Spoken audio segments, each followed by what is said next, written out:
Dans la vidéo d'aujourd'hui, on va voir 6 principales fonctionnalités ajoutées dans la nouvelle version finale iOS 14. Les détails juste après la petite pause.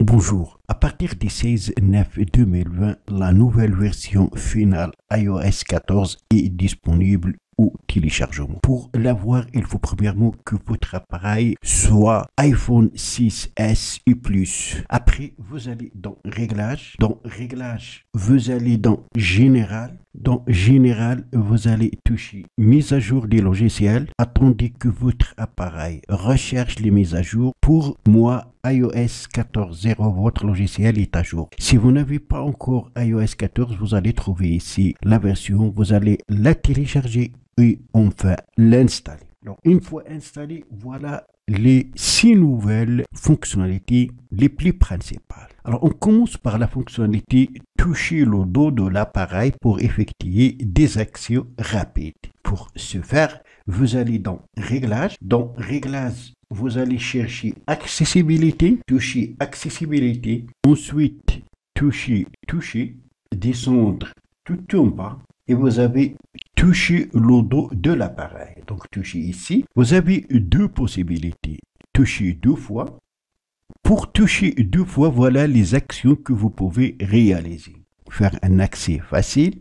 Vous pouvez aller à l'accueil. Vous pouvez augmenter le volume, baisser le volume, etc. Moi, j'ai choisi capture d'écran. Donc, quand je touche 2 fois au dos de mon appareil, la capture d'écran sera prise. Toucher 3 fois et choisir une autre action. Les mêmes à choisir, centre de contrôle, centre de notification, couper le son, secouer. Moi, j'ai choisi verrouiller l'écran. Donc, quand je touche 3 fois le dos de mon appareil, l'écran sera éteint. La deuxième fonctionnalité, rapport de confidentialité. Alors, vous allez ouvrir Safari. Ensuite, toucher ici.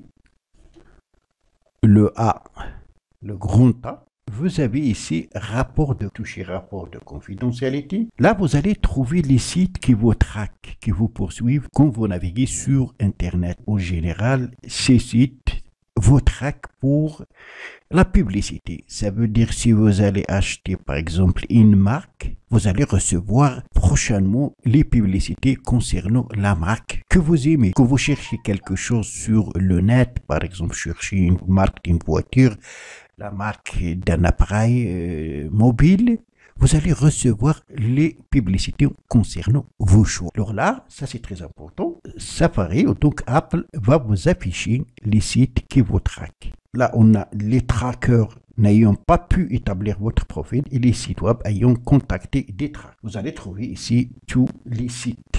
Voilà, Google, site web. Mais ça, c'est très important parce que vous allez pouvoir bloquer les sites qui vous traquent pour publicité principale. Modifier le navigateur par défaut. Avant, quand vous cliquez sur n'importe quel lien, soit à partir d'une page web, à partir d'une application, ce dernier sera ouvert automatiquement par le navigateur Safari qui est par défaut sur Apple. Dans la nouvelle version iOS 14, vous pouvez modifier ce navigateur par défaut et par conséquent, quand vous cliquez sur un lien, soit sur un site internet ou sur une application, il sera ouvert par le navigateur que vous allez choisir.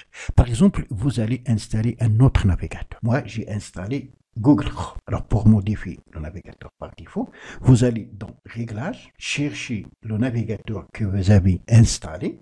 Safari, il est déjà installé, il est déjà par défaut. Si vous souhaitez le modifier, voilà, donc je vais chercher ici Chrome. Voilà, j'ai ici Chrome, navigateur Chrome. Je touche ici. Voilà, j'ai ici application du navigateur par défaut. Je touche, j'ai Safari. Et maintenant, je peux modifier, je vais choisir Chrome. Ça veut dire qu'à partir de maintenant, quand je vais toucher un lien, il sera ouvert par Chrome. Ça, c'est aussi très important parce que avant iOS 14, vous ne pouvez pas modifier le navigateur par défaut qui est Safari. Alors, la quatrième fonctionnalité, c'est aussi très important. Quand vous allez recevoir un appel, il n'occupera pas toute la surface de l'écran. il sera affiché ici au haut et vous pouvez continuer à utiliser une application ou si vous êtes sur un site web, si vous ne voulez pas répondre. Donc, on va faire un exemple. Je vais appeler ce téléphone. Voilà, comme vous remarquez, l'appel s'affiche tout au haut. Et vous pouvez continuer à utiliser donc votre smartphone si vous ne souhaitez pas répondre. Alors, la cinquième fonctionnalité, c'est les widgets.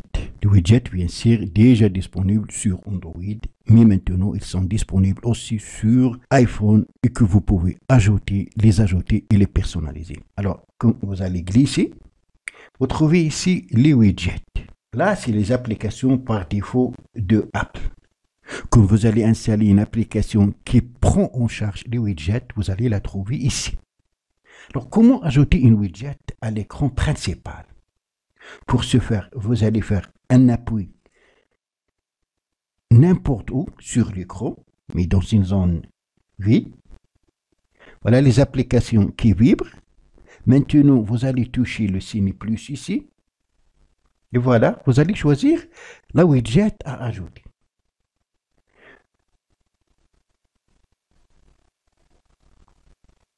Moi, je vais choisir par exemple cette widget. Alors, ajouter le widget, confirmer. Et voilà le widget qui s'est ajouté sur l'écran principal. Vous pouvez même la personnaliser, modifier l'écran d'accueil. Là, vous pouvez soit modifier l'écran d'accueil, ça veut dire modifier le widget ou le supprimer. Ça, c'est très important. Vous pouvez ajouter des widgets, surtout qu'il y ait des applications très importantes qui affichent des informations très importantes sur des widgets. Allez sur Play Store et installez les applications qui prennent en charge les widgets. Et sachez que dans l'avenir, la majorité des applications vont travailler pour qu'ils prendront en charge les widgets. Alors, la dernière fonctionnalité, c'est image dans image. Cela va vous permettre de regarder les vidéos sur l'écran dans une fenêtre pop-up et continuer à utiliser l'appareil. Bien sûr, YouTube ne sera pas pris en charge parce que pour utiliser cette fonctionnalité dans YouTube, il faut utiliser YouTube Premium ou YouTube Red qui est payant. Alors, pour l'activer, vous allez dans Réglages, ensuite Général. Et dans Général, voilà, vous avez ici Image dans Image. Donc, touchez Image dans Image et vous allez activer devant Lancer l'IDE automatique. Lorsque cette option est activée, les vidéos en cours de lecture continueront de se superposer même si vous appuyez sur le bouton principal. Voilà donc c'est tout pour cette vidéo. Merci de l'avoir suivi. Surtout n'oubliez pas de la partager avec vos amis sur les réseaux sociaux. Et pour ne rater aucune de mes prochaines vidéos, veuillez vous abonner à la chaîne et aussi activer la cloche pour recevoir les notifications des nouvelles vidéos. À la prochaine fois.